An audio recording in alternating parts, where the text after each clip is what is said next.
Ravana malala mpifaliana trany nozontsika miona toy izao miainy ten'Andriamanitra izay tsara sy mahafinaritra tokoa kanefa andiniantsika teny iovantsika mitsara fanompoana azy. Ao aminareo izay olona voantso malalo amin'Andriamanitra ray sy voatahiry ny Jesosy Kristy ampitomona ho anareo ny famindram-po sy ny fiadanana ary ny fitiavana. Amen. Zoma 12 febroary 2022 iainantsika andro hevitra hoe mamonjy ny tenin'Andriamanitra. Anio ry havana no andro farany andiniantsika izany loha hevitra izany kanefa zava-dehibe nazontsika hoe raha zany tokoa ny tanteraka inona no ataontsika ry havana malala andeha hidiran'Andriamanitra isika. Indro maso Jehova mitsindro izay matahotra azy dia izay manantena ny famindram-pony mba nafaka mifanahany amin'ny fahafatesana sy hamela azy raha misy mosary. Ny fanahintsika miandry an'i Jehova famonjenantsika sy hampingantsika izy fa izy ny faliny fotsika satria ny anarany masina nitokitsika. Jehova aoka ny famindram-ponao hitoetra aminay araka ny anantenana ianao. Amen.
Ivavaka isika.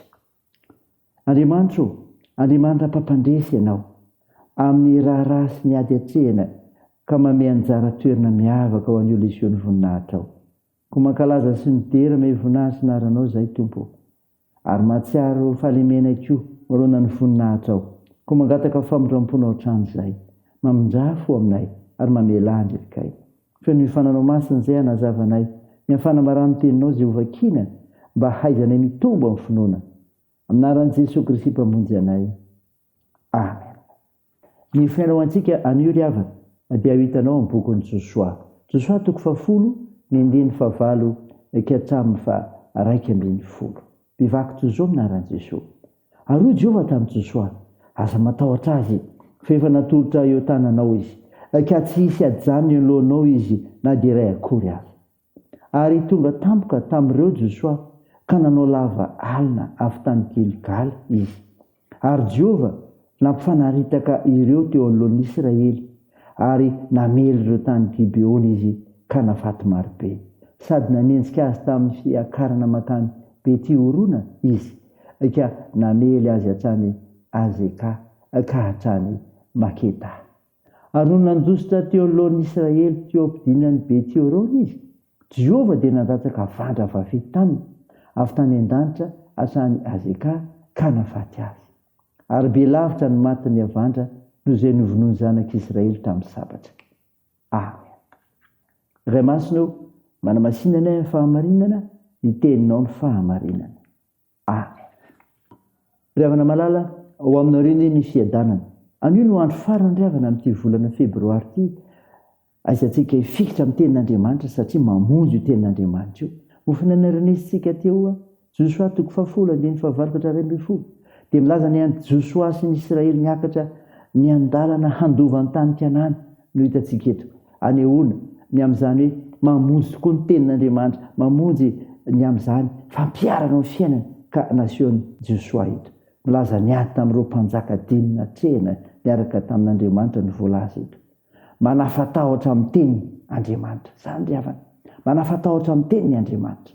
Vaovao tsara no voarain'i Josoa manoloana ny ady atsehana ka ny tenen'Andriamanitra azy hoe aza matahotra. Josoa vao avy nofitahany Gibeonita anefa hiakatra ady indray no nahazo zany fampahirezana zany. Ary teny famezatoky fa handresy ireo fahavalona maro azy ka nahatonga azy nanana risim-po hiatrika miady ka nanao lava alina avy hatrany nakany Gibeona. Tsaroana etona ry havana ny adi-tsaina nahazo any Maria rehefa nitoejary izy. Tonga Andriamanitra mampahery azy tamin'ny alalan'ny anjeliny ka nilazany hoe aza matahotra azy Maria. Ry havana malala, hitanao amin'ny tenin'Andriamanitra koa zany amin'ny fanatrehanao ny zavatra sarotra eo aminao. Teny anao mandrakariva Andriamanitra aza matahotra.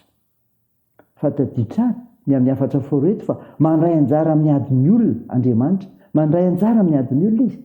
Rehefa roso tamin'ny ady ry Josoa dia nandray anjara fa tsy nijery fotsiny Andriamanitra, maneho fa mpiady mahery sady manana fahefana tsy hay tohaina izy tamin'ny alalan'ny amin'ny mahatsy toa azy. Nafanaritaka amin'ny fahavaloko ny 9 sady nandatsaka vandra vaventy izy 11. teo anatrehany miaramila Egyptiana sy ny ranomasina mena nefa nanenjara toy izany izy. Tena miara mandeha amin'ny olony Andriamanitra ka momba sy miandany mba andreseny ireto farany. No mariny tompo ry havana ny teniny fa ho fahavalonao sy ho rafinrafinao aho. Ry havana malala, ezeka mpanjaka dia resy lahatra fa ny tompo dia ady ho azy ireo malona ny Asiriana tamin'izany. Zava-dehibe ao koa ny miaino izany, tadidio malona ny adinao, mandray anjara amin'ny ady ataonao Andriamanitra rehefa tokisanao izy, rehefa raisinao ho mpamonjy izy, tsy atahotra ianao fa manana azy ka afaka miatrika ny zavatra rehetra. Raisa ny havana, ho voninahitra Andriamanitra. Amen. Andeha hivavaka isika. Tompo, misaotra ny mofonay nanomenao anay izay milaza fa manafatahotra amin'ny teninao Andriamanitra ianao ka mandray anjara amin'ny ady ny olonao. Mivavaka aminao izay, nitahinanay tsiraray mafantatra izany.